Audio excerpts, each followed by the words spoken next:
রমজান সামনে, এবারের রমজানে টার্গেট নাও 30 দিনের রোজার মাধ্যমে দিল থেকে আল্লাহর কাছে এইভাবে 30টা দিন হাতে গুনে তুমি আল্লাহর সাথে ওয়াদাবদ্ধ হও যে আল্লাহ 30 দিন আমি রোজা রাখবো। এবং যৌন চাহিদা, লজ্জাস্থানের চাহিদা, অশ্লীলতা, বেহায়াপনা, নর্তকী, নাচ গান, উলঙ্গ ছবি দেখা,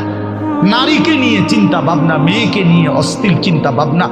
অবৈধ কোনো প্রেম সম্পর্ক, হারাম কোনো রিলেশন, এই সব ত্যাগ করে বন্ধু 30টা দিন মনোযোগ দিয়া রোজা রাখো, তারাবি পড়ো, ইফতার করো, সাহারি করো, তাসবিহ পড়ো, তেলাওয়াত করো, কোনো আলেমে দ্বীনের সাথে উঠা বসা করো, ইমাম সাহেবের সাথে সম্পর্ক করো। ইনশাআল্লাহ দেখবা